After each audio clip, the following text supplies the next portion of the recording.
नमस्कार, दिव्य शिशु गर्भ संस्कार में आपका स्वागत है। आज हम आपके लिए एक सुंदर, प्रेरणादायी और सच्ची कहानी लेकर आए हैं जो आपके बच्चे की बुद्धिमत्ता बढ़ाने में सहायक होगी। आज की कहानी का शीर्षक है बुद्धिमान कौन। एक राजा के मंत्री की अचानक मृत्यु हो गई, जिससे मंत्री पद रिक्त हो गया। अब नए मंत्री की नियुक्ति के लिए उम्मीदवार बुलाए गए। कठिन परीक्षाओं से गुजरने के बाद 3 उम्मीदवार योग्य पाए गए। अब इन तीनों में से किसी एक का चुनाव करना था, जो कि एक कठिन कार्य था, क्योंकि ये तीनों एक से बढ़कर एक थे। राजा भगवान का भक्त था। जब उसे कोई रास्ता नहीं सूझा, तब वह शांत हो गया और मन ही मन भगवान से प्रार्थना करने लगा। परमात्मा में शांत होकर प्रार्थना करने से भगवत कृपा से बड़ी मुश्किल में भी रास्ता निकल आता है। राजा ने तीनों उम्मीदवारों से एक ही प्रश्न किया, मान लो यदि मेरी और तुम्हारी दाढ़ी में एक साथ आग लग जाए तो तुम क्या करोगे? पहले ने उत्तर दिया, राजन, मैं पहले आपकी दाढ़ी की आग बुझाऊंगा। दूसरे ने कहा, राजन, पहले मैं अपनी दाढ़ी की आग बुझाऊंगा।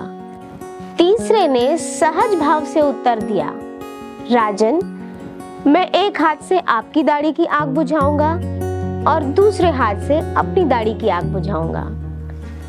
राजा उसके इस उत्तर पर प्रसन्न हुए और दरबार को संबोधित करते हुए बोला, स्वयं को नजरअंदाज करने वाला नादान है और केवल अपनी ही भलाई चाहने वाला स्वार्थी है, परंतु जो दूसरों की भलाई करता हुआ अपने व्यक्तिगत दायित्व को भी निभाता है, वही बुद्धिमान है। यदि मंत्री पद पर किसी नादान व्यक्ति की नियुक्ति हो, तो ऐसा व्यक्ति अपनी व्यक्तिगत जिम्मेदारी को न निभाते हुए दूसरों की भलाई के उत्साह से बावरा होकर लापरवाही करेगा।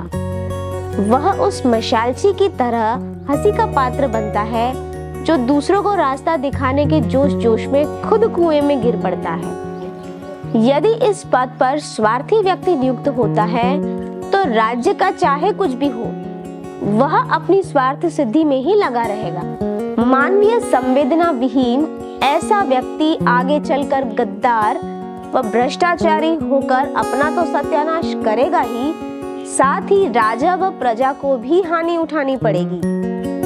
ऐसा व्यक्ति पहले व्यक्ति से भी अधिक घातक सिद्ध होगा।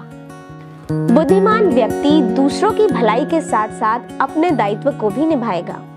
वह सद्भाव के साथ विवेक का भी आश्रय लेगा। ऐसा व्यक्ति राजा और प्रजा दोनों का ही आदर्श बन जाएगा। और राजा ने प्रसन्न चित्त से मंत्री पद पर तीसरे उम्मीदवार की नियुक्ति कर दी। तो इस कहानी से आप क्या समझे आर्य? चलो हम बताते हैं। पहली बात तो ये कि भाव के साथ साथ विवेक भी होना चाहिए। दूसरी कि यदि जीवन में कभी कोई समस्या आ जाए और कोई रास्ता नहीं सूझे, तो परमात्मा में शांत होने से उसका समाधान अवश्य मिलता है। आज की ये कहानी आपको कैसी लगी, हमें कमेंट बॉक्स में लिखकर जरूर बताएं। और अभी तक अगर आपने हमारे दिव्य शिशु गर्भ संस्कार के YouTube चैनल को सब्सक्राइब नहीं किया है, तो अभी करें।